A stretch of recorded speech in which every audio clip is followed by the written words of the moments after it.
know where the treats at. Is this the passing of the torch, right? Is this what this signifies? It comes down to that front office and what they feel is most important. The champ is here. We've touched down from a higher plane. Why you landed here? We always look forward to that week because it was always intense. You know that we ain't coming back. We about to. The man, the myth, the legend, Dante Hall. My favorite player growing up was Dante Hall. I love you guys in the show, but Dante was my guy. Get to dashing because you done on the warfield.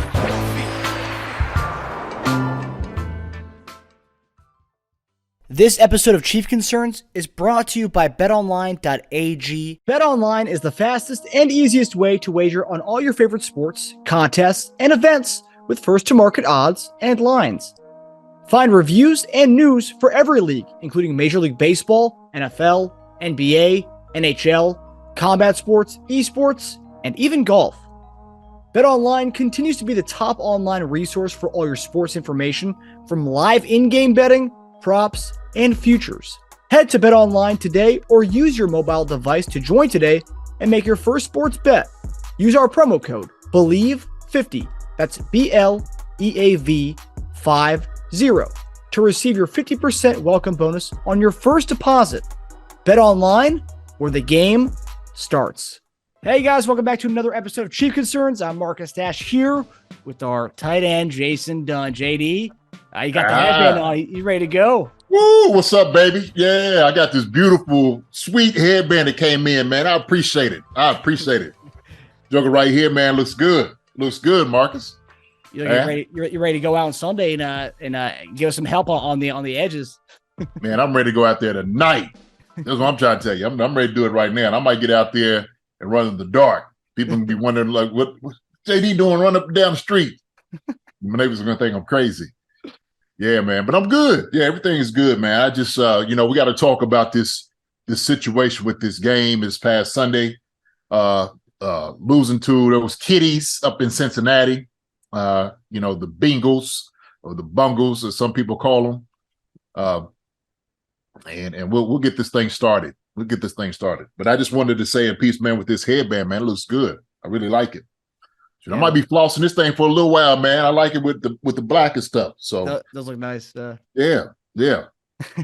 So yeah, let's rock and roll. Let's rock and roll with it. So tonight we have a little bit of a different look for you guys. Last year we did a little bit of film review for you guys. This year we're gonna bring it back for this episode. We think it's perfect game to bring out some film review. So JD and I have looked at some plays, offensive and defensively, to look at offensive line play, defensive line play, totality of defense and offense play. And we're going to give you some film review today. So I hope you guys enjoy it. JD, you ready to take them to school, give them some X's and O's 101? Let's go, man. We're going to talk about a few things. I just want to, because I think it's important, especially, in the scope of perspective and looking at things and how you kind of digest what happened on Sunday, some of the film. And I just want to talk about a few things. That's it. Nothing really major. Simple fact, it was things that was brought up that people have been talking about. I said, the same thing that, hey, look, listen, the Chiefs are 9-3.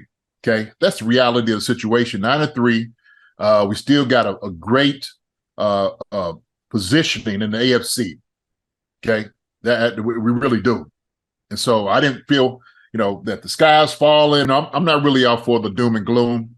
I'm just not that type of guy, especially, when playing the game before, you always got to put everything in perspective. And so if you get so high in emotions, you're not going to be able to play football. You're just not going to be able to play and do your job effectively. And so, you take a loss like you take a win. You got to take it with a grain of salt. You come back on Monday, go over the film, see what you can learn from it, and then you move on, right? And so what you're looking to do is every single thing that you're doing, you're trying to get better. And so I think I made a point to somebody like, look, Tom Brady has been playing for 50 years. He's trying to get better. I mean, it's just how it works in the NFL. And so when you're a professional, everything you're doing out there is the same goal, to win and to get better. And so we always talk about that's the biggest room in is the room for improvement, right? It's always that, cliche, room for improvement. Mm-hmm. And so the guys are going to take what happened on them on Sunday, and they're going to improve on it. They're going to get a lot better from this loss. And sometimes, you know, the L's, you hate having them. You hate having failures in life, but you learn from them. I think this puts us in a better, you know, predicament as far as knowing what we're dealing with, because we got so many new pieces on offense and defense. That's like, okay, now we know what we can do. Now, I will say yes. I thought, you know, probably we should have pressured more, you know, from Spags, but, you know, everybody gets on Spags because he does pressure, right? Then you leave the guy on the island. So, you know, some people are going to be happy, some are not. And it's like, oh, well, you do this and it's not going to look. You know, football is it's a chess game.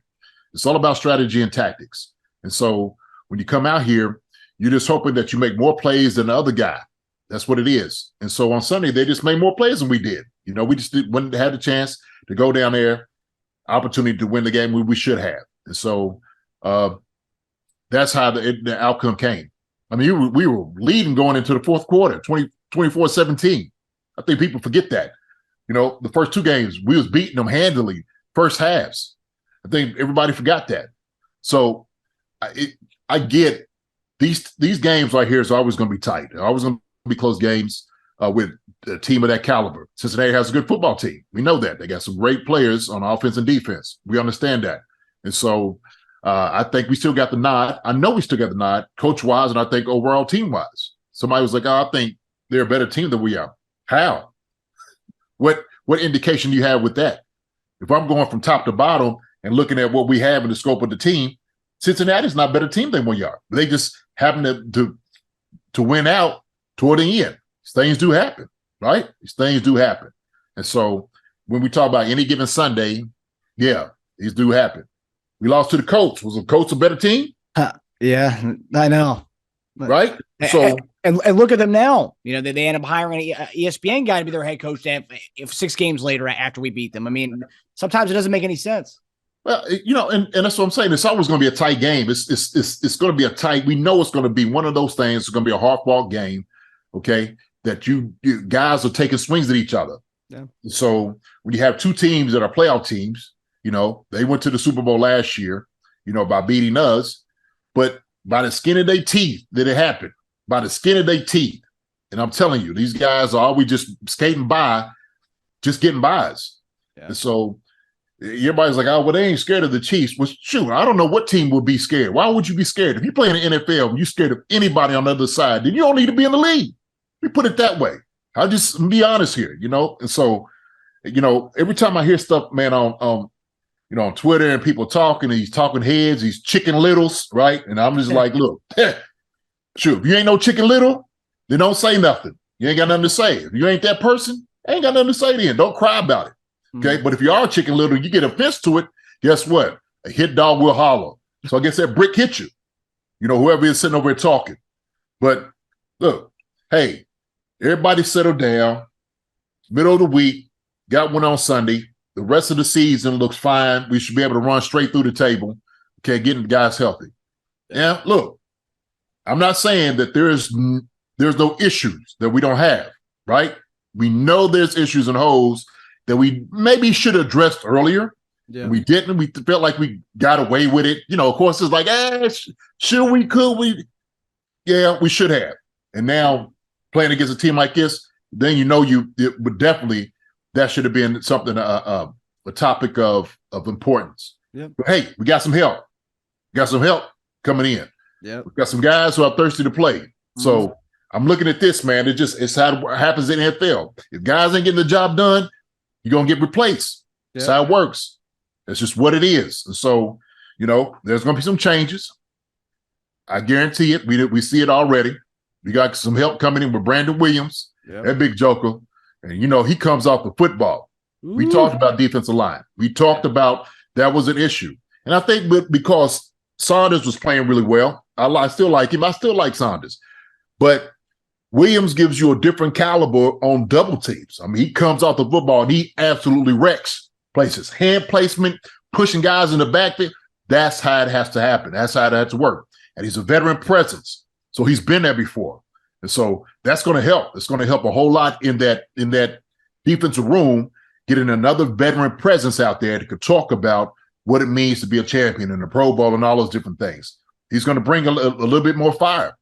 Yeah. And that's what we need. We need something like that on defense. So that's kind of my spin. That's what we kind of start this show off, just talking about these things that happen on Sunday and how you had to approach the rest of the season. So it's still a winning attitude. The guys are still 9-3, still best team in football, in my opinion. So, everybody relax.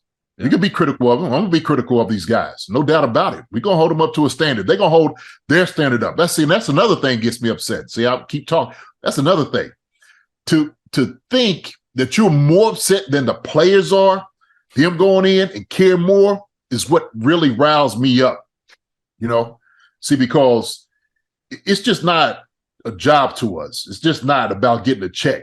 I mean, we out there, putting our lives on the line to get hit. CTE. We talked about these things that go on. We understand, I got a medical book this thick dealing with things. And so these guys out there, man, and they putting their lives on the line. And so for, the critics come out there, all these guys not doing this, not doing that. Let me come to your job. Let them guys come to your job and talk about the things that you're not doing right. Constantly criticizing, you. And people do that. I mean, when people criticize players and maybe somebody that works at a restaurant or something, that says more about you than it does about them. It really does. Now, especially if I didn't see anybody wasn't giving any type of effort. Now, there's things guys could have done better, and they'll tell you that. But that will be fair. But to go in like some people did, to me, just didn't make any sense. It just didn't make any sense whatsoever. Yeah. So if you don't like the product, you don't like what the Chiefs are, you know what? You don't got to watch them. Dude, appreciate this team. Appreciate them for what they do and what they give. Yeah, if they lose, get on them, say what you need to say. Hey, let them run down your back. Rally up, get behind these guys. Let's get back on Sunday. But some of the stuff, man, I thought criticism, man, was just unfair on some of these guys. How they just went in. So that's just my opinion. Well, no, I agree with you. But I do think that a lot of people who are saying the Bengals are better than us. There are some arguments too, and I saw a Bengals fan actually tweet about this. You'd seen the Chiefs during our live show. We had Bengals fans commenting on it. Yeah. Someone said for Chiefs fans to be upset by this and to think, the sky's falling is kind of crazy. It goes like, we have a quarterback on the rookie contract. You guys have a quarterback who got paid $500 million. You had to trade pieces to your team to get younger because you couldn't pay everybody. Right now, Bengals are in that window where Chase is a rookie, or Chase on his rookie deal, Burrow's on his rookie deal, T. Higgins is on his rookie deal. You have all these guys who are still not getting paid that big amount, so they have this window right now. And 2 years' time, you can't pay everybody, as Chief fans know. So it's like they have to kind of dominate in this, and they're squeaking by us in this window that they have. They're squeaking by a team that's already had to ship out pieces already from that original Super Bowl roster. So it's like, he said the Chiefs are in a better position than the Bengals are, because the fact that I see that. That makes sense. It does for the future, no doubt about it, right? But we talk about this now, right, in itself, that even though you still have these guys, I still think that I know the Chiefs are a better team. I really do believe that, top to bottom. And so, yeah, I get it. Those guys got to get it while they got it. Yeah. They have to. They got to take advantage of every single opportunity. And that's what happens in the NFL. You're going to be a competitor. You're going to be out there. You're trying to win. If you're worth your salt, you are trying to win. And so they got some good guys on the other side. Yeah. We got some great guys too, believe me. So, like I said, man, I'm good with the guys we have in our room, who we have on our team. I'm already with it. Hey, let the criticism be fair. We could talk about it. We have these conversations, and I'm gonna do it. I'm gonna do it on some of this film and talk about it. That's all right. That's okay. But sometimes, man, the people just losing their minds. Like, get a grip on yourself. Heck, you act like you played. Yeah.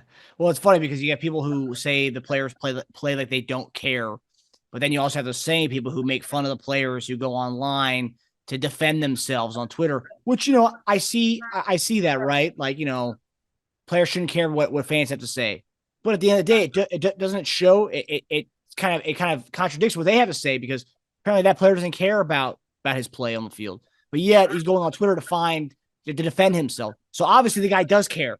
So it's like, how can you say both? Oh, he plays like he doesn't give a crap. But then what? He's going online and defending himself. It's like, well, I thought you said he didn't care. So obviously he does care. He does give a shit. So, yeah, I mean, come on, guys definitely care. I mean, you're in a championship team, you definitely care. Yeah, I mean, you have your respect, your pride. You have all those things that are important to you, and you want to make sure that you protect it, protect your name. The thing is, just with this social media thing, man, you got so many trolls and people that come out there just want to say anything. It's like, yo, they live for that. They live to say those things, and it's just, this platform is giving every crazy joker the position to say whatever, and that's fine. Best thing to do is don't even play into it, and it's hard. It's hard. Believe me, I see people. I'm just like, man, this dude's an idiot, like an idiot, right? Yeah. But hey, it's like, man, I'm gonna leave it alone, because if you realize what people are trying to do sometimes, right? And you just like, you're giving that fuel by responding back.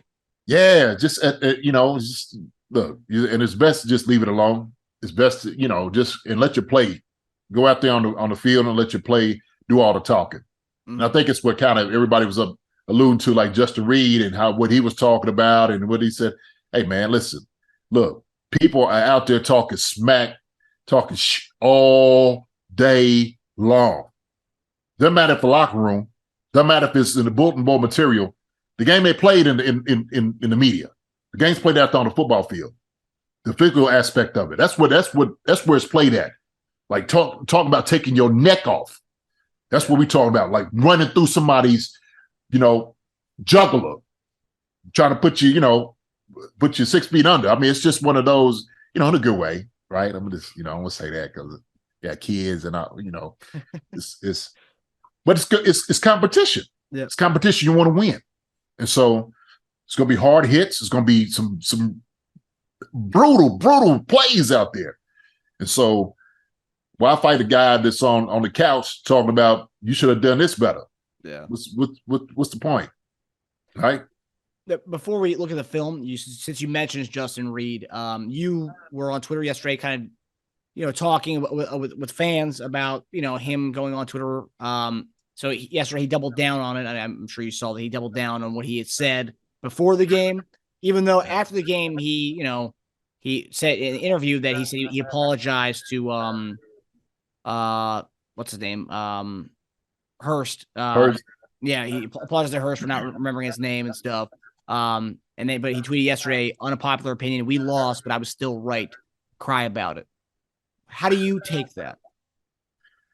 You know what? I don't know. They don't even matter.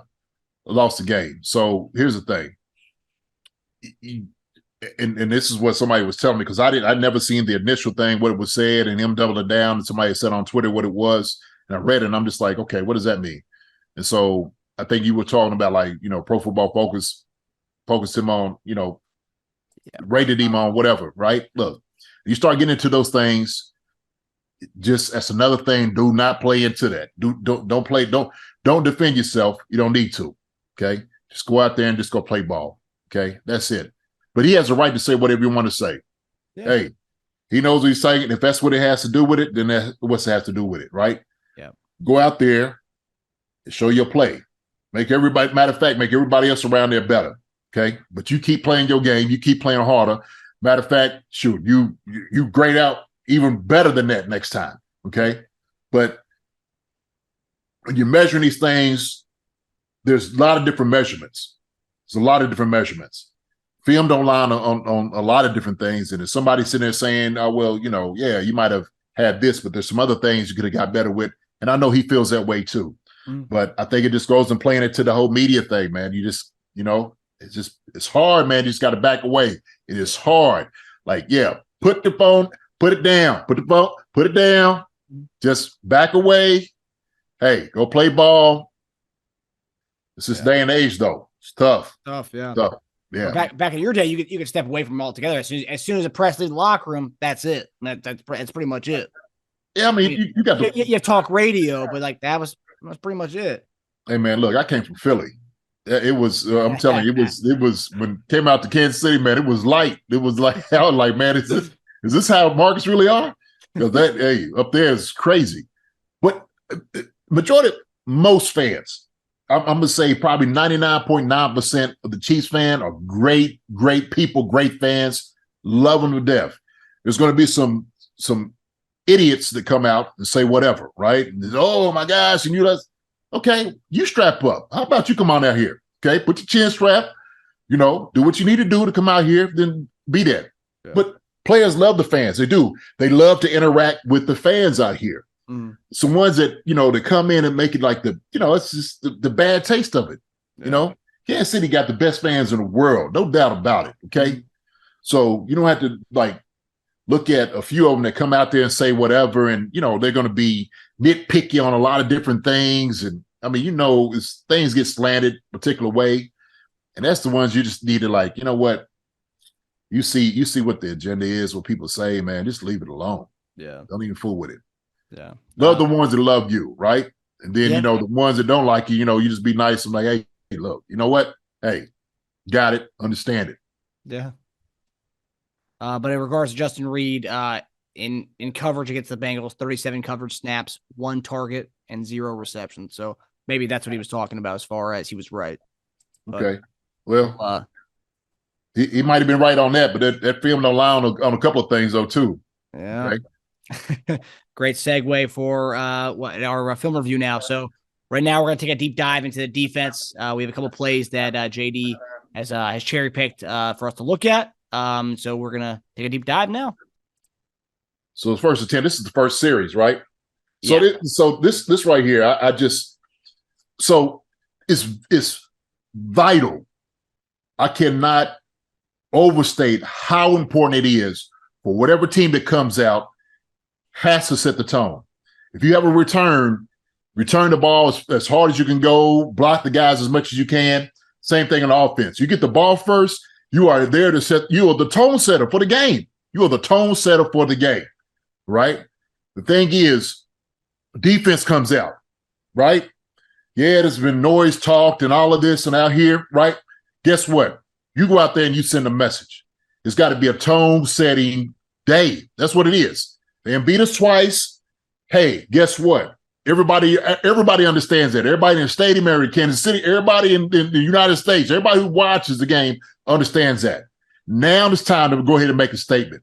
And so this is one of the things I just, when I'm seeing this and I'm looking at it, whoever's coming off this edge, it could be anybody. And this is Reed right here, okay? Tone setter. Got to run through. Hey, look, and I get it. But this pressure hands, run through this guy, jump over Joe Burrow. Set the tone. Set the tone. Get hit by Thornhill, but it's got to be a tone setting. Like when you come off, it can be no mistake about what this game is. It can't be. So that right here, kind of pulling up. I know the back's coming to get you, man, but you got to strike this guy. You got to press him back into Joe Burrow on this one, okay? And so I think some of the guys up front, who was this? That's why I like Kalafkas. He's coming, man. He's trying. This sucker's scratching and crawling. That's why I like that Joker. It looks like it's Noddy and Chris Jones, I believe. Okay. So Chris, same thing. Chris is trying to come through too. And this is what I'm talking about, that extra help. If you singled up, you got to come. I think they're doing a twist. It looks like a twist right here. Yeah. Okay. But this is without a doubt, when he start this first series against this offense, you got to set the tone. Ain't nobody backing up. Ain't nobody scared. But it is so important. When you sitting over here, it is so important the things that you do when this thing starts. So important the things that you do. All right? Now, this is what I'm talking about, on the defensive line. And I hate calling things out, but look, there's got to be more of a push, okay? It's got to be more of a push. Create a pal like this. I mean, we can push down the field 4 yards. To me, that sense of urgency not to get your butt kicked. Like you got to crawl and scratch. The thing is, when you get pushed back here, you see our linebackers can't make any plays. All right. And the thing is, it's just a film evaluation. This is what I would do as a coach. This is what the coaches are talking about. They're telling this to players. The players understand this. They can't just take you for a ride, because then all of a sudden, then you got the ones that's critical of Bolton and Gay. Oh, they can't make the shoot. If you're getting these guys thrown onto their laps, what do you want them to do? So it's tough. So I think, man, that's why it's so important. When you come out there, man, each pass got to be popping from the very jump, from the very start. The pass got to pop off of this. And so I just, some people said it came out flat. And I had to go back through the film and just look at this. I'm just like, is it flat? Or is it caution? What is it? Right? What is this right here you're looking at? And I think, they're too measured, too cautious. So this one right here, this was the one they were talking about, the wham block.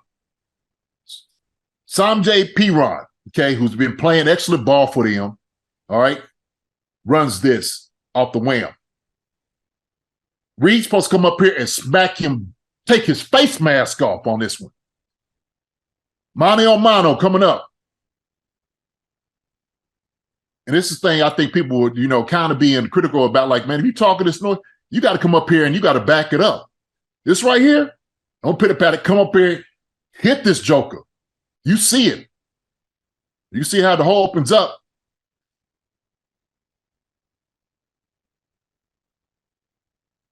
We just giving up too much there. Missed tackles. And there was just too many missed tackles on defense. And it's like I said, these are things that they talking about over in film about missed tackles. These guys know this. It's not like I'm saying anything different than what they know that they did wrong or didn't do well or what they shouldn't have seen.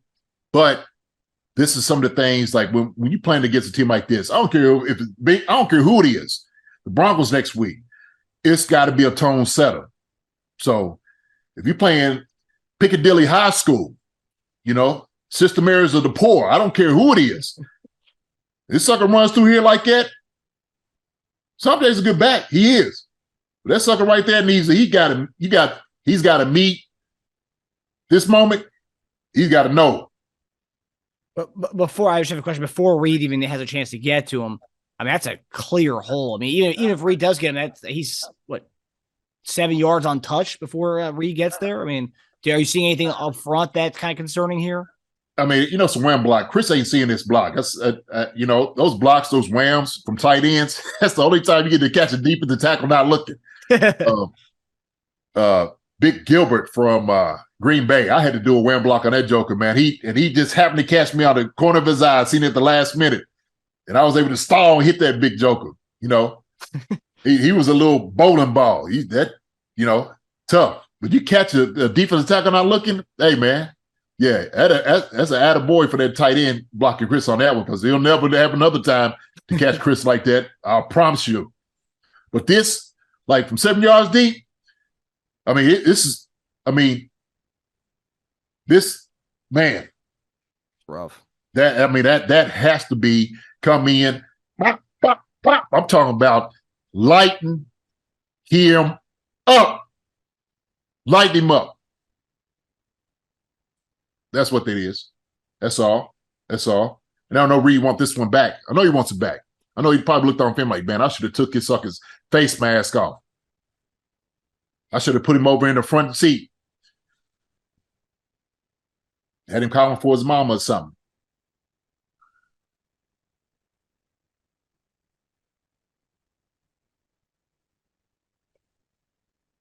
Same thing, pocket. It's pocket there.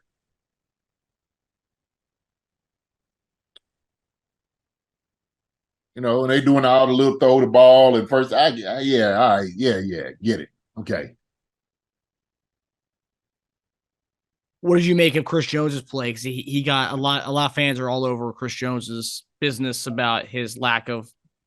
I mean, he didn't get a sack in that game. So that's I guess people look at. They look at the box score and see the sack. But I mean, what did you make of his play during that game?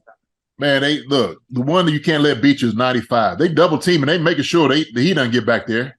They're gonna hit him as much as possible. I guarantee that was the game plan. You make sure 95 does not get back here. You hit him.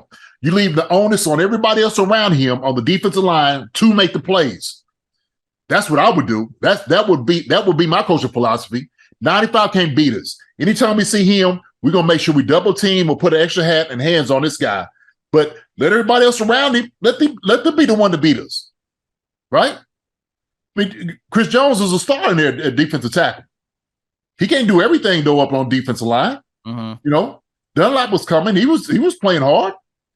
So you had guys, and look, and I'm not taking away from guys giving, coming off and clawing and scratching, but I just need to see more. If you one-on-one, you have got to win that battle one-on-one. You have to. That's the way it works.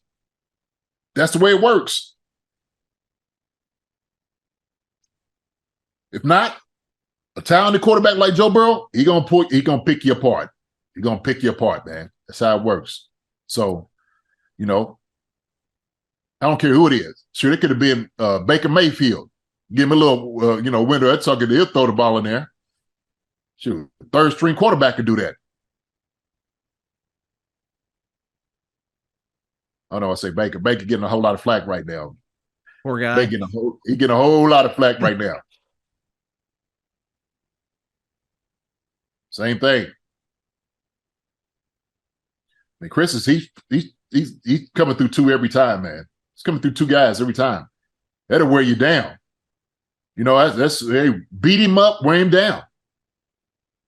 Other guys got to come produce. Just based on what seeing that between Noddy and Colin Saunders, it looks like it's the same kind of thing. They're not really getting pushed. Yeah, I don't know what that's right there. It's like you just waiting. I don't know what that is. Ready, reading. Oh, good. Dunlop had a good game. I think Dunlop, man, I think Dunlop a lot. Yeah. But I don't know what the state of our defensive line would be without him, to be quite honest with you. It's crazy. Yeah. So there goes spinning the ball, boys spinning the ball. You know what I'm saying? We got these things, jokers think they,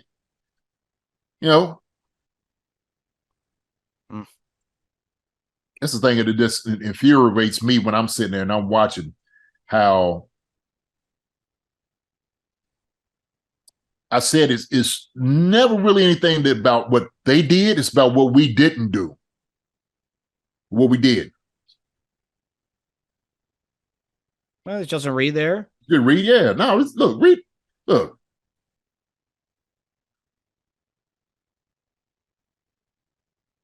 I think he had a decent game, man. I think he had a solid game. The pass and all of that, but the things that you want to see like that, like you talking smack, like you coming out there, you got war paint on, you come in like to take heads. That's what you're trying to do. The headhunter, the safety, that's what you got to do.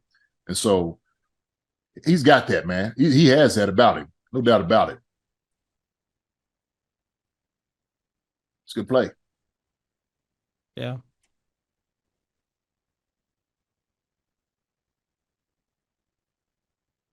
Come on, man. Look, you got Joe Burrow just running up. They got him running up the gut now.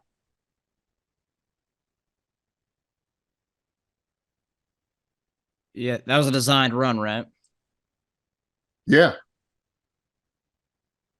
Yeah. Sure looked like it.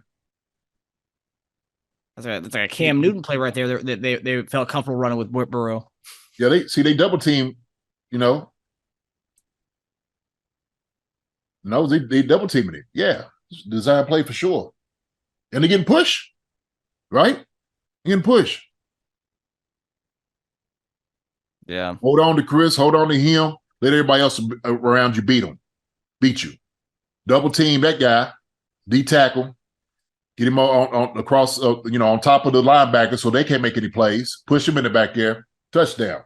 So, I mean, it's definitely a scouting report. I mean, the fact that everyone can see that our other D tackles really aren't getting pushed, then teams are going to game plan for that. Right. Okay. Now we got the roughing the passer. The play that a lot of people say one of the plays that could have changed the game. Man, that's beautiful form tackle, man. I thought Starworth did a pretty decent job myself too, man. I think he did a decent job. This is a crappy call right here. A horrible, crappy call.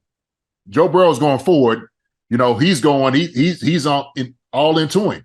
I mean, this is perfect timing. I don't know what else you can do as a defensive tackle. I just don't. I just this right here, for the life of me, I don't even understand how you make this call. I don't. How's Starworth supposed to pull up on this? How's he supposed to pull up?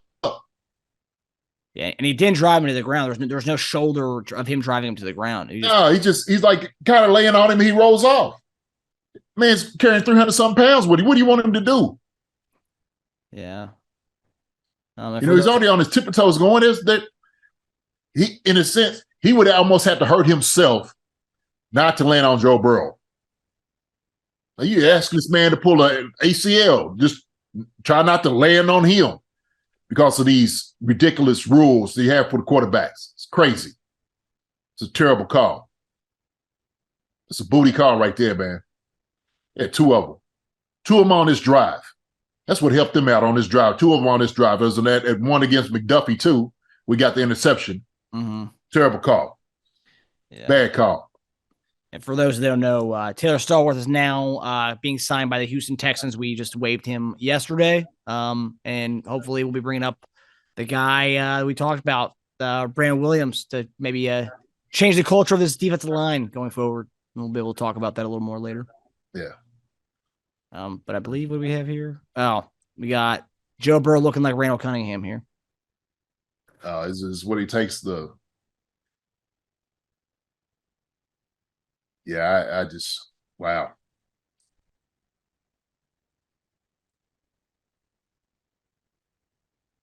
So what are your thoughts on this one? Missed tackles. You know, I mean, it's got to be. The alignment, man, was bad. The way I look at it, from the end zone view, I mean, the alignment, sets us up. Shoot, it's a hat on a hat right here. Actually, the guy is outnumbered on this side. So,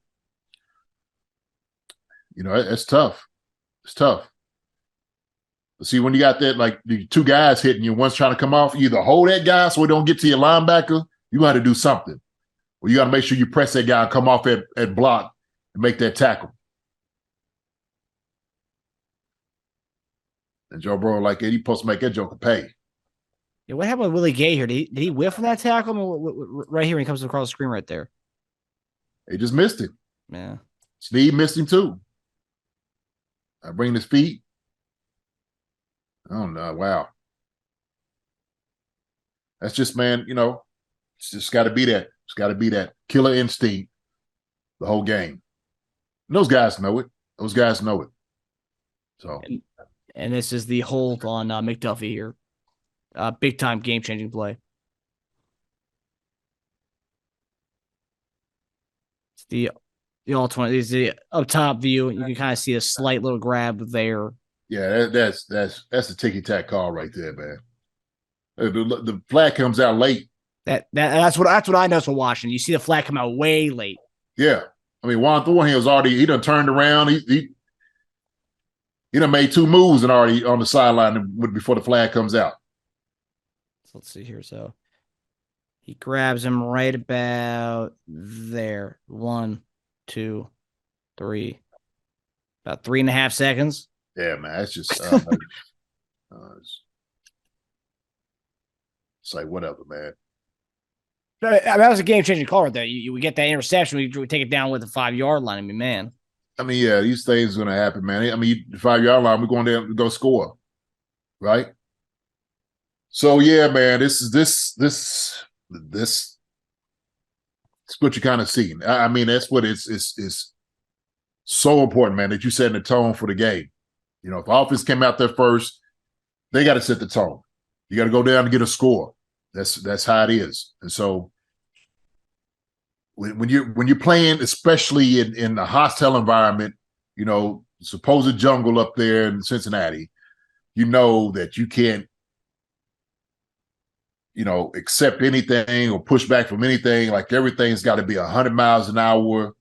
We're taking your head off, Like I got to run straight through your pads. So now the question I got, we kind of alluded to, talking about Brandon Williams earlier. Yeah. A lot of people in Chiefs Kingdom seem to think, and you kind of mentioned it, Brandon Williams will solve some of the issues we've had in the D-line. And I think some people have pointed to, Melvin Ingram. We brought him. He kind of changed the culture of our D-line last year. It was a veteran that we brought in. Do you feel the same way about Brandon Williams, that he could be a solution to our defensive line issues? I think so. I think he's going to bring something here, especially being a veteran. Like I said, a Pro Bowler. When you watch his film, you watch how he plays. The double team. You watch how he's pressing guys in the backfield. You watch what his effort is when he's coming off the football, and he's low to the ground and he presses really, really well. So that's what you need to see. You need to see a pop come from the defensive line, and he's going to come in, man, and he's come back here with color, so he understands the scheme. He understands what he needs and what's required of him. When he comes off, boom, I mean, he's pushing this guy in the back. I mean, he's propelling this dude, uplifting him, and that's what you need to see. Double team wise, he's not really giving any type of ground, and then, so that's another thing. Like this is for your linebackers to be effective, they got to be able to run through lanes, and they can't have guys in their lap. And so when you have people in front of you that's going to be able to, keep those guys getting to the second level, that's what's going to help you become successful and make plays. And so whether it's just pressing pressing the guard or the center back to the quarterback, it's collapsing that pocket. You don't want to give him any type of comfort back there. And I think he's going to provide that. I really do. So when I start watching his film, looking at what he does really well is he can press guys, like just bench press them in the backfield. And he does a hell of a job in double teams. So I think he'll definitely come in and give a spark. He hadn't played all year, and that's another thing, just getting him up to speed, getting his wind in him. But I think, man, he's gonna bring and provide a spark that is needed on that defensive line. I always said we need a guy opposite of Chris, and I think Colin was doing a good job. 90, so what? But this guy right here, who's been there before, he'll provide that for sure. And one more thing, I want you to talk on this because you played the NFL, obviously. Talk about difference between being in NFL shape, because people look at Brandon Williams' workout videos over the last a few months. Everyone's like, oh, he should have been ready to go last week when we signed him. It's like, it's a little different than getting into being in shape and NFL shape. Can you talk about the difference between the two? Well, sucker ain't been hit. Yeah, if you ain't been hit and bodies laying on you, that's a whole different field. That's NFL shape. That is taking the hits. Like in the 4 months, it's like, okay, let my body get acclimated to getting hit and falling and all those different things again. It's one thing to turn over tires and, do jumping jacks and all those different things, do sprints. It's another thing to have 320-pounders on your back, biting your ear and hitting your legs and your knees and your kidneys and everything like that and your ribs. That's a whole different shape. It's a whole different shape. And the only way you're going to get into NFL shape is actually getting out there and getting hit. Being at the NFL shape. That's the only way it's going to happen. So, I always say this. I used to tell reporters all the time, I used to get ready for training camp. The best way to do it, the only way you can simulate it, throw yourself down the steps about 100 times. That's probably what it's going to feel like. It's a car wreck.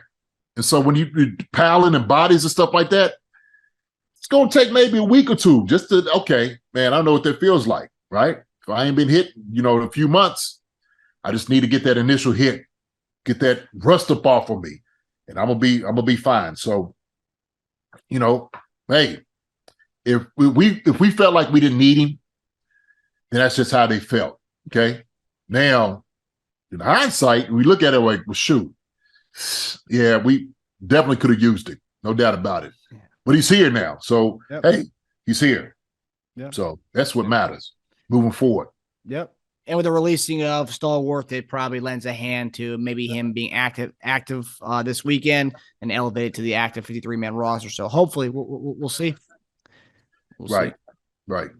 Now we're going to go to the offensive line play or the offensive play. JD's picked out a few plays for us to look at. We're going to look at that. Then we're going to discuss more about the tackles after that. So here we go. So we talk about, the tone setting. Offense came out. They meant business. They meant business, right? That's the thing. I don't really look at that. McKinnon, man. It's like a look at Saucy right there, baby.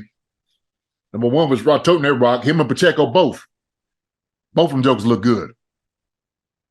I love our running game. I think, to be honest with you, in the playoffs, that's going to be the key for us. That's going to be a big difference is our running game. Watch how our houses is coming off the football. They are coming off the ball. Look at that. Same thing. Pacheco ain't getting hit. He's five yards down the field. Shoot, 7 before he's really getting touched. That's what I like to see. That's who we are. That's who the offensive line of the Kansas City Chiefs, that's who they are. That is their identity. That's what they can do. Got them big jokers up front, man. Look at them suckers right there, man. I mean business.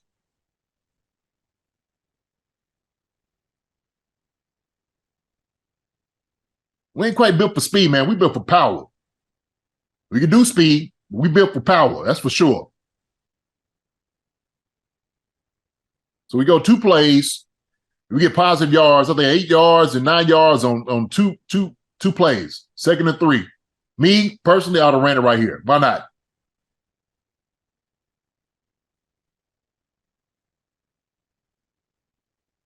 What do you see Patrick here? comes around. Well, Wylie just missed his block. Whiffs him. Pat gets on him too on this one. Because he knows. Pat looks at the guy like, man, who's chasing me? And he realizes whose it is. And Wylie knew it. He's got to make his block. Matter of fact, don't even go high. Go hit this joker like it's a run block. This is one of the few snaps that Ronald Jones got in during the game. Yeah. You got to sell it. Sell it. So now, this is what I was kind of talking about, like our tendencies, right? We get down here, 2nd and 3, we're going to throw the football. So we should have broke that tendency right here. Heck, we being effective running the football down their throats. But, hey, 3rd and 3. Defensive tackle makes a play. Think it's like the second time you've been in the game or something. Or they played all year. I think they said something. I forgot what it was. They said it was just like, oh, he happy. Look. He got his paw up there. This is first down right here, man. This might be touch. Yeah. For real. He had him there, man. Oof. Yeah. So the O is humming. That's I don't worry about the O against this. I don't really worry about the D against this team. That's what I'm saying. Like I'm just guys we got. Man, it's just when you're like I said, when you're playing in that environment, I think that the offense, they knew. They made one more play than we did. That's what happened. When Travis fumbled, which rarely ever happens, the man's trying to get extra yard. People try to get on him about that. Like, why are you getting extra? Shoot, because he's supposed to. That's what he's fighting for. People are supposed to come and push him around, push him on up here. The guy made a play, right? Travis was pissed. He was pissed. I know it's true. That joke, you could see him steaming on the sideline. He said on his podcast that he blames himself for the loss and the fumble on his podcast. That's what he said. Oh, shoot. Yeah, I know that's how you feel, but shoot. It wasn't his fault. Yeah, people getting mad about the extra yards. It's also part of the reason why everyone loves Travis, because of his ability to get yak yards after contact. So that's what I'm saying. You can't have both ways. Like, yeah, he's getting yak yards. A lot of people are getting yak yards. You know what I'm saying? A lot of people are doing it. That's what you want them to get yak yards. They're pushing the pile. You're the crowd screaming and and it just, oh no, now it's no because he fumbles. Yeah. Okay. All right. Well, just, sometimes you got to throw your hands up, man. It's like, wow. All right. They never had no problem with him getting extra yards. No. Matter of fact, I thought they was going to call him dead, to be honest with you. Yeah, he kept moving that pile, though. Kept moving the pile. Yeah, kept moving the pile. Mm. But, hey, man, these things happen. It's football. These things happen. They do happen. So, but he still had a shot. He still had a chance. That's the thing about it. Yeah, so, I read online. I couldn't really confirm it, but apparently Kelce had some kind of a sickness going to that game. I mean, and that would make sense as far as we were talking about the post game. He was kind of coming off quite often during that game. He kept coming out. Like I remember around the goal line, right before McKinnon's touchdown. He wasn't even. He was barely in on those snaps for his touchdown. Huh. So I mean, maybe there is something too. Because there was a rumor that there was a flu going through our locker room. You know what? I can believe that because there was another person who looked like they were kind of, and that was Bolton. Bolton was making plays, but he looked like he was dragging a little bit. He did. He just didn't quite seem himself. And I know guys don't want to give excuses. They probably didn't want to talk about it too much, and probably getting over things and whatnot. Because the flu and all that's still going around. But you could kind of see. So if that was affecting guys, it could have been it. No telling, but it's going to happen. These guys are still in it. The guys are still there. That's the thing about it. They were still there. Still there. Do you remember? I mean, obviously you guys played through everything, but do you ever remember playing through illnesses during your playing days? Yeah, I'm trying to think when there's guys that had gotten the flu before and try to play, and what you do is you just try to give them as many fluids as possible. You just constantly, keeping them, as much, as possible, trying to keep them in it, And it's just, man, everybody knows how the flu looks, how it feels. But, if you could try to alleviate some of the symptoms of things, then, hopefully guys are like, okay, man, I might be able to do it. I might be able to go. Mm-hmm. But it's a tough deal. It's a tough deal. Yeah. Tough sledding, brother. It's tough sledding going up through there. Can't imagine it. Especially if you got the runs coming through, but on both ends. That's where you pop some Imodium. Make sure you make sure you dry down there. Yeah, I don't know if you're on the runs on both sides, it might be you might have to sit down for that one. Yeah, I can't imagine this, especially a tight end who you got to put his hand down the dirt in the trenches, and he's also got to run routes on top of dealing with whatever kind of illness it was. So right. But I do want to ask you. So a statistic came out. I don't know, was it PFF who released it? But anyway, only 2 offensive tackles have allowed more than 36 pressure to their quarterback this year. We have both of them. Orlando Brown Jr. and Andrew Wylie have both allowed more than 36 quarterback pressures this year. They're getting a lot of crap. Also, I read another statistic that Brown on Sunday had a win rate of 53% on 3rd and 4th downs this past weekend. What do you make? What is it? Where's this from? I believe it was a PFF stat, but he had a win rate of 53% on 3rd and 4th downs against the Bengals.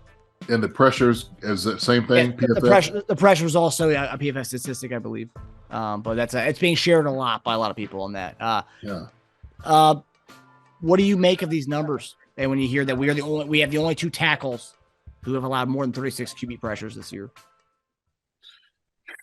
And it's just 2 things in that. Okay. The guy's got to play better. No doubt about it. I mean, that's just too many pressures. It's just way too many pressures. And I think feet and hands are the issue and the problem. And so when I'm watching the pass protection, I can see feet clicking and maybe just being kind of high, not really, kicking out like they should or pressing with the hands and fighting. Those are issues that that are glaring. Those things are glaring. Those guys hold up pretty well. But like I said, we see where they're running and, they're powering through guys. They got that. That's one thing that they're very good at. And look, you're going to have more pressures because we pass more. right? They're just, let's just just keep it in context of like how these numbers come about also too, right? And so we know we're passing, a lot, and yeah, you're gonna have more opportunity to get pressure against these guys. So you got to take it, somewhat with a grain of salt, and what they, consider pressures and all of that. But no doubt about it, the play on the outside of the tackles have to be better. I don't think it's their standard on certain things. I think third down with OBJ, guys got Hendricks got an inside move on me. You know what I mean? I know he didn't want to give that one up, like, dad, gone. And so this guy's a battler, man. You got to just continue to fight. They got to continue to fight. Shoot. Is there something like a change coming? I'm sure there's probably been talk. I mean, Niang's back. I mean, Kennard is there healthy. I mean, he's the backup. So Prince. So you got guys, I don't know if on the right side of Orlando, OBJ, I don't know. Yeah. What are you going to do with that? Because he's going to go against, the tough guys every single week. Just got to get better at his feet and hands. That's what it is. Feet and hands, hunkering down. Just be more athletic. And like they said, sometimes, I think you said, like before, like they said that it's a little bit harder because you got Patrick scrambling around, so you might have pressures with that too. So I think all these different things come into it. All these things come into play, right? Yep. There's all these things come into play. So I think, context matters. It does 100%. When you're saying these things, without a doubt. We could use numbers, but numbers don't tell the entire story. I always say that. They just don't. So we got to be honest here. And the honest answer is, just got to get better. You got to get better out there. Like when it's third down, you can't lose.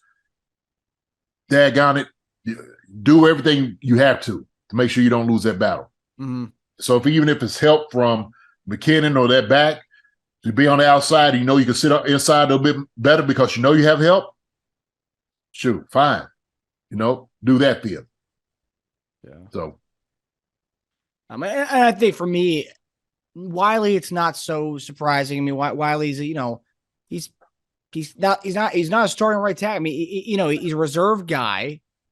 And, we drafted Niang to be the starting right tackle. He's been hurt. We brought in, we drafted Kennard. We drafted, we brought in Prince. He wasn't supposed to be the main guy. He was fighting for that. Orlando Brown's a different story. That he has, he wanted to be the highest paid left tackle. That's a little different story. I give Wylie a little, a little less credit for that. But as far as Orlando Brown, I mean, he wants to be paid top dollar left tackle. He wants to be seen as that. That's where it's like, okay. But I do get it. The context matters. Patrick extends plays more than any other quarterback in the league does. We passed the ball. We talked about a few weeks ago. We second most passing attempts in NFL history, and I guess the game against the Titans was 68, was it? Yeah, right. So I mean that does play a part in this amount of pressures that we have. Yeah. So I mean that's and that's the reality. That's the truth of it. And Wylie's been starting in the NFL. All right, we still got to hold his feet to the fire. That's just how it works. You've been starting. You're here for a reason. Yeah, you got to grade out, buddy. That's how it works. Yeah. So you were starting right tackle. He's a starting right tackle because he's been starting for 2 years, pretty much. So you can't keep using that. Right. That's like be playing for 10 years. Like, hey, you didn't start right tackle. I've been starting for 10 years. When am I going to be a starting right tackle? Right? The team didn't want you to be the starting right tackle, but you won in training camp every year. You win. So you're a winner. So win on those battles too. Win on those pressures. Okay. He's been solid. He's been solid for us. I ain't gonna beat the guy up. Yeah. But he has to do better, right? Yeah. We expect more out of him. It's just like we expect more out of OBJ. We expect OBJ to do better than what he's done. And I'm sure OBJ expects more out of himself, more than we expect out of him. Yeah. So, well, I think that always has played expectations. You get paid more, you want to be seen as something, yet we expect more from you. Or Wylie, I don't know what his contract is, but Vetman maybe. He's not getting paid a lot. He's not asking for a top right tackle. So I guess, but he's still getting killed online for the pressures and stuff. So So he's not getting called out for. But both these guys are equally so. Right, it's part of the territory, man. It's going to happen. You still You can't be in like I can't imagine him being in meetings like, well, shoot, I ain't even supposed to be the starting right tackle. I mean, this ain't even my job. Yeah, right. What do you want from me? Shoot. Hey, I'm the backup. I'm doing the best I I'm can. supposed to give up. Yeah. Shit. That joker try to get paid like everybody else, I'm sure. He's like, look, this is my calling card. And so, Marcus Dash don't think I'm going to start right tackle. I need to go start somewhere. So. Oh, man. Okay, so this weekend we got our game predictions here. This week was supposed to be a highly anticipated game going into the season. You had Russ in Denver. You had Mahomes in Kansas City. You had two teams that are going to be competing for the AFC West. Well, one team is. That game was supposed to be a Sunday night game. Got flexed out of it. I believe it's now the Chargers and Dolphins. A game that has more playoff implications there. So Chiefs traveling to Denver for, I believe, the second matchup between Russ and Mahomes. Russ has him 1-0. That last game actually was a Sunday night game where they played each other. Mahomes had some amazing highlights in that game. But Chiefs 9.5-point favorite. And with the win, we steal the AFC West. Or if the Chargers lose, we also steal the AFC West, even regardless if we win or lose our game. We'll clinch the AFC West title for the millionth year in a row. But JD, who do you have in this game where we are a 9.5-point favorite in? 9.5-point favorite.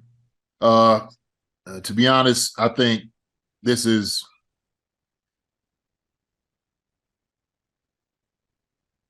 going to come down to the numbers. I think it's going to be 31-13. That's what I'm looking at. I just think, man, these guys, man, they're imploding in Denver. They got a great defense. The defense is, pretty legit. Yeah. But I think, offense is going to have to try to make a statement to move up. So, actually, let me do it 28-13. That's where I'm at. Interesting. I believe that Denver has the number one red zone defense in the league, and we've been struggling in the red zone recently. So, I mean, this is if we want to establish anything, it's going to have to be against this team right here, a good defense. And so that'll be a great challenge for us to get into the end zone, the red zone, against this team. So I think that's what it's like. Oh, look, you want to get in the end zone? This is what we have to do. We got to get through this team right here, who does an excellent job, keeping guys from scoring touchdowns. Yeah. So it'd be a great challenge for the offense. Yeah. Did you always like your trips to Denver? Were you a fan of the Mile High trips or no? Now, you know what? It's a beautiful place. But, man, that elevation, oh, my gosh. When I'm talking about tired and run, that is, without a doubt, woo, that lays on you. It absolutely lays on you. So everybody, kind of adapts to it different times, different ways, and I think, some guys like, it didn't really affect me. To me, I'm like, shoot, at the first quarter, I was like gas, like trying to find the air. Where's the air at? That guy, where, until we started doing what's that? Trying to get acclimated, doing what's it called? The elevated training or whatever it is. Like, we started doing that toward the end of my career, which helped out a whole lot. You could tell the difference for sure. Elevated training, you guys are practicing elsewhere, that closer to that altitude? Well, we would wear masks, and certain masks we'd wear, and train that way. Right. So you could tell the difference. You could tell, like, okay, it's not as bad as it usually is. Okay. So interesting. Yeah. Did you guys? I don't remember watching the games back in the day, but did you guys have the oxygen masks on the sideline during those games? Yeah. Oh yeah. Oh yeah. Jamal Lewis style. Jamal Lewis had those things everywhere he went, man. Oh yeah. They had them jokers out there. You seen 2 or 3 people like that looking around like, who else is getting some of this? So that's funny. Yeah. So 28-13. It's not the highest scoring game this weekend according to Vegas. It's the middle of the pack. They have a total points at 44, and you had 28-13. So, you got us under. Yeah, yeah, yeah. I just the offense is not going to really do too much. It's always with them. I just think, they're reeling right now. Yeah. Trying to find some identity. Shoot, I don't think it's all Russell's fault. That's for sure. It's definitely not all his fault. No. Shoot. Offensive coordinator, guys ain't getting open, ain't running the right routes. I mean, you can see it. You can see it in the frustration. And Russ is just such a positive guy all the time. It's just like, hey, guys, it's like, hey, you see what we're working with here? Yeah. Javonte getting hurt, and then, the whole Melvin Gordon thing. Yeah. Yeah, I mean, I always said that it was when I heard everyone saying Denver's going to be the team to beat in the AFC West. First-year quarterback and coach in the same how often do you see a first-year head coach and quarterback go to the same team together? You don't usually see success when that happens. It doesn't happen too often. You don't really see success. Takes time. It's tough. But I guess you just figured, the caliber quarterback that Russ was, he was going to be able to make the difference. I mean, I thought that. I was like, oh, okay. Like, they got something out there. Yeah. So, and it's what we said, when you get paid a certain amount, there's expectations that come with it. There's absolutely. No question about it. So now it comes out. And then he's selfish and all type, look at him in his bathroom. I'm like, dad, God, like, we talking about dissecting everything this dude does? Jeez. Yeah, it's rough. And you hear reports that, they could save, 30-something million if they, in dead money, if they cut him by the June 1st or whatever. Like, I'm seeing there's potential of that people are saying that the Broncos could do that. So it's like, you don't have your first round pick. You traded that to Seattle.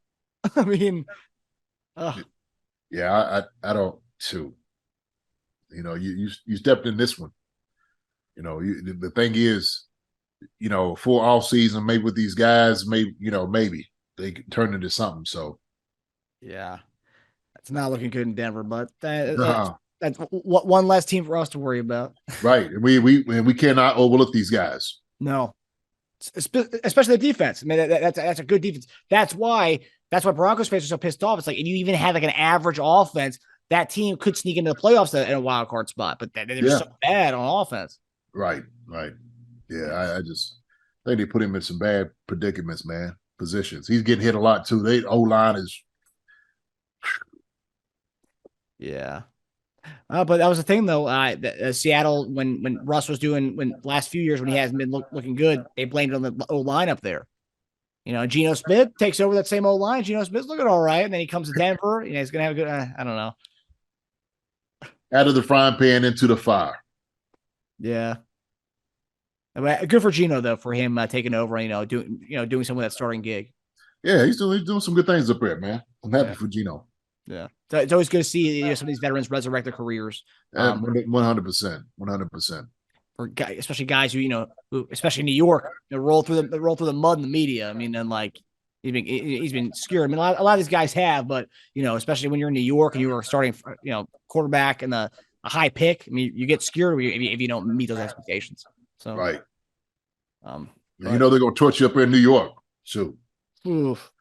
Yeah, that's as close as you're gonna get to Philly, but that's even worse because that's the media cap of the world. But all right, well, that does it for us. Thanks for tuning in to Chief Concerns, presented by BetOnline. We'll see you guys on Sunday after the game. And for Chief Concerns, we'll see you, of course, next week. Actually, in JD, the headband, I love it. Anyone's interested in looking like JD, getting that headband, go to chief-concerns.com for some information. And got some more merchandise that's on its way in 2023. Yes, sir. The new year, we're going to have some new gear for you guys to go get on the website as well. Get a little swagoo, man, going in with yourself, man. Having this, go out, you play some ball, some football, whatever you want to do with this, you're going to turn some heads.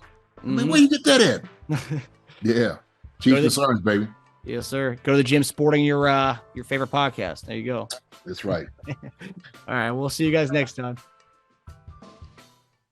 Hi, everybody. Thanks for watching. Subscribe here to get the latest from the show. Also, be sure to check out the best clips from Chief Concerns.